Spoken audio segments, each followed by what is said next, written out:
gente já se viu hoje, né? O meu trabalho é sobre o suicídio infanto-juvenil, mas o que eu trouxe também é assim, o suicídio nesse contexto escolar, né? Alguns apontamentos e reflexões a partir até mesmo do filme.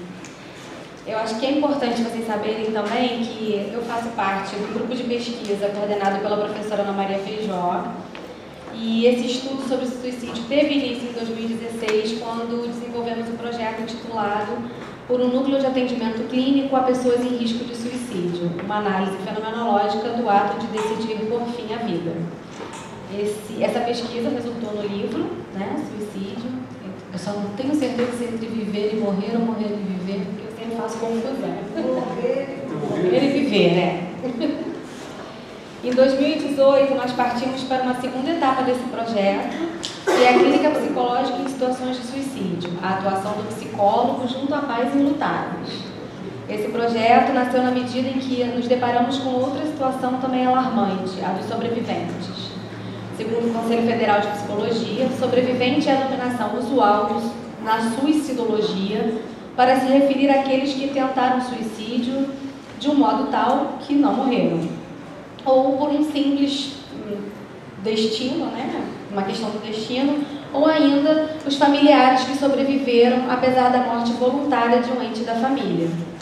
Em 2019, iniciamos o terceiro momento da pesquisa sobre o suicídio, onde a proposta dessa pesquisa, intitulada Morte, Suicídio e Luto, atuação do psicólogo junto à comunidade escolar, é de primeiramente investigar o modo como o entorno, especificamente o ambiente escolar, daquele que comete suicídio é afetado pelo acontecimento.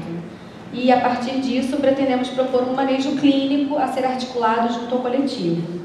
Como eu já falei para vocês na parte da manhã, e disse que repetiria algumas coisas agora, o que a gente já percebe, então, no primeiro momento, é que quando há um suicídio, de 6 a 10 pessoas no entorno são afetadas por esse fato. E um trabalho piloto realizado em instituições, trabalhos piloto, né, realizados em instituição de ensino, em 2018, podemos destacar algumas especificidades que emergiram em nossa atuação, que foram informativa, catártica, elucidativa e conclusiva. Vimos também que precisamos contar com uma equipe entre 8 e 10 membros para podermos atender às situações que porventura acontecerem, formação de subgrupos e atendimentos individuais. Uma vez que a gente mobiliza, a gente precisa ser responsável, e quando a gente está trabalhando com um grupo, a gente precisa de uma equipe, né, numerosa. Na primeira etapa da pesquisa, na primeira etapa da pesquisa em que eu participei, eu fiz um levantamento acerca do suicídio em crianças e adolescentes. E esses levantamentos que foram feitos apontavam para um aumento de 33,5% em suicídio com adolescentes. Assim, adolescentes eles fazem uma certa distinção, né? De 10 a 14 anos e de 15 a 19 anos. Então, essa faixa de 33,5% é a de 15 a 19 anos, tá? E em pesquisa recente, dados recém-divulgados pelo Mapa da Violência de 2017, publicado a partir dos indicadores do Ministério da Saúde, houve um aumento de 60% entre as crianças de 10 a 14 anos e 45% de suicídios entre adolescentes de 15 a 19 anos nos anos de 2000 a 2015.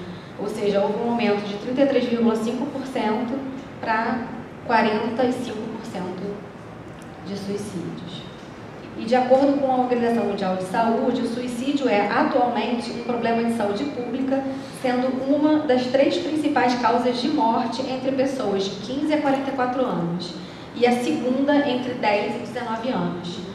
E também, de acordo com um boletim epidemiológico sobre o suicídio divulgado em 2017, nós éramos o suicídio era a 4ª maior causa de morte entre adolescentes de 15 e 29 anos. Então, só para a gente ter uma ideia do aumento, né, de como as coisas aconteciam. Durante décadas, acreditava-se que falar sobre suicídio poderia desencadear um movimento de suicídio em massa, como quando aconteceu com a situação do jovem Werther, em 1774. E também, como eu já falei para vocês, desde 2016, de acordo com a Organização Mundial de Saúde, a gente precisa, então, falar sobre o assunto. Há um movimento, num determinado momento, alguns anos depois, e a gente precisa falar sobre isso. O que acontece com o jovem Werther? Eu peguei aqui uma definição melhor.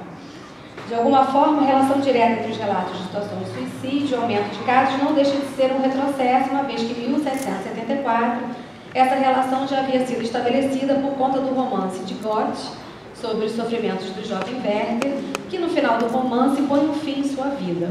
O momento de seu suicídio é um dos episódios mais comoventes do livro e considerado por muitos da história da literatura. Alguns comentadores da época afirmam que o tom realístico e perturbador do romance provocou uma verdadeira comoção entre os jovens da época, que, atraídos pelo espírito passional e melancólico-depressivo de seu respectivo protagonista, resolveram seguir o mesmo rumo, pondo fim em suas próprias vidas. A partir de então, passou-se a proibir qualquer tipo de divulgação sobre o tema, né, suicídio. Vou voltar para o original. E a partir de 2016, então, a gente volta a falar sobre esse assunto. A partir do filme Monsieur Lazare, que traz boas novas, também já falei para vocês, exibido em 2013, né, o filme é resultado de uma peça de teatro que foi lançada em 2012 pelo cineasta canadense Philippe Falardeau. Embora canadense, os temas escola, família e educação são universais. Mostraremos as questões que afetam alunos entre 12 e 14 anos, professores e direção, quando o suicídio ocorre na escola. Na verdade, nós já mostramos no filme que esses conflitos aparecem. Tensões e conflitos, bem como segredo, e algo que eu acho que a gente acabou não falando na nossa discussão, mas foi a questão do sentimento de culpa e culpabilização, né? Eles também aparecem nessas situações. O filme mostra justamente situações em que esses sentimentos e conflitos também aparecem em escolas. Aparecem em todo lugar, mas nosso foco aqui é a escola, né? Com o filme em questão, queremos ilustrar o modo de experimentar o luto presente nos diferentes segmentos escolares, na direção, professores, alunos, inspetores e os demais profissionais inseridos nesse contexto escolar. Na figura do professor Lazare, com a sua sensibilidade, podemos pensar a tarefa do profissional de psicologia nas situações de pós-venção. Esclarecimentos sobre se devemos ou não falar sobre a temática do suicídio que ocorreu naquele contexto, como o tema deve ser abordado. O que fazer frente a algum membro da instituição que entre em crise durante a situação de pós-venção serão esclarecidos por meio da nossa experiência nesse tipo de atuação. Falar sobre morte, luto e suicídio ainda são temas tabus na sociedade atualmente? No filme Monsieur Lazare, podemos observar a sensibilidade de Lazare quando não vê as questões das crianças da turma que ele assume com relação ao suicídio ocorrido na escola, pela professora dessa mesma turma. Lazare não vê as questões com os olhos do didatismo imposto pela escola e alguns pais, mas sim vê com os olhos da experiência. Lazare é, na verdade, um refugiado da Argélia que sabe da vaga de emprego na escola e acaba conseguindo essa vaga se passando por professor.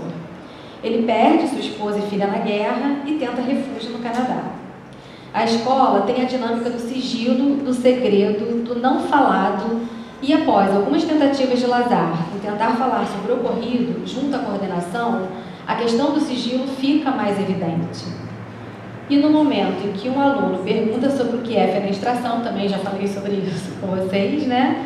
O professor responde que é se jogar pela janela e o outro aluno diz, então meu avô cometeu fenestração. E me parece que nesse momento fica clara a tensão, né, na turma, a gente vê toda aquela comoção, e o Monsieur Lazare permite que o tema então seja discutido, né? E isso lhe rende uma demissão, né? Não é nem o fato dele ser um refugiado, dele ter ido contra as normas, né? Feito um currículo que não existia, mas foi pelo fato dele ter quebrado o sigilo, né? Algo que era imposto pela escola. Eu aprendi com a Ana Maria que a gente precisa, no papel do psicólogo, né, ter serenidade e ter paciência para poder lidar com a queixa, né, que vem até nós. Então, talvez o lugar do Monsieur Lazare tenha sido exatamente esse, de quem queria estar nesse lugar, de quem queria poder ouvir essas crianças, ouvir o relato de cada um, né? Só que eu não sei se ele teria a habilidade do psicólogo para poder depois sustentar toda essa questão, né? Eu acho que da minha parte é isso. Eu achei interessante porque eu peguei um comentário de uma pessoa que fala sobre o filme e ele fala o seguinte: orientado apenas para se ocupar das matérias do cotidiano escolar, Bashir percebe que Juliette, a psicóloga encarregada de tratar da turma, não consegue aliviar a tensão entre os alunos. Na percepção de Bashir, que é o olhar de fora para dentro da escola, as crianças devem ser levadas a conversar entre si sobre a questão da morte e as circunstâncias que levaram a professora ao ato da renúncia à vida. A gente não vê muito bem o papel da psicóloga, né, na escola, no filme, mas ao que parece ela também não quer, né, que o Monsieur Lazare, o professor, esteja junto à turma. Ela acredita que a presença dele pode inibi-los de alguma forma, mas a gente não vê mais sobre isso. Eu li em algum lugar também, não sei se foi alguém que comentou, de que me parece que ela mais falava do que ouvia. Não sei se passa rapidamente no filme e eu não percebi, mas que ela não se preocupava com a escuta, né? Então, não sei se apareceu e eu não vi, né, essa parte. Assim, ela diz, né, levaram a professora ao ato da renúncia à vida, né? Exorcizar o trauma. Para ele, o fato de ter sido em sala de aula pode conter inúmeros elementos e eles precisam ser encontrados e discutidos. Mas a escola decide entregar o caso a uma psicóloga e passar uma régua no assunto. Em outro momento, também... Sim, então nós já discutimos, falando sobre isso, que na escola é proibido qualquer ato de afeto entre os professores e alunos, mesmo que seja um simples toque no braço ou um simples abraço. Isso nem pensar. E que Bashir percebe, então, que as crianças... foi aqui mesmo que eu li. Percebe que elas não são ouvidas pela psicóloga, apenas ela fala. Há uma orientação da diretora para que esse choque não seja discutido, para que essa tensão não seja discutida, essa questão. O lema é fazer as crianças esquecerem a tragédia. E aí é o que a gente se questiona, é esquecer, né, não falando, né, ou é necessário que a gente possa falar sobre aquilo para que haja uma compreensão do que houve e aí sim cada um leva consigo, né, ou esquecer, não esquecer, eu posso não esquecer nunca, né, ainda que eu me trabalhe sobre isso. Para Bashir, o caminho para a solução seria a discussão. E eu penso que nós, como psicólogos, também defendemos essa postura, né? A gente precisa falar sobre o assunto, a gente precisa romper com esse tabu que vem de tantos anos. Aí, estamos carregados. Obrigada.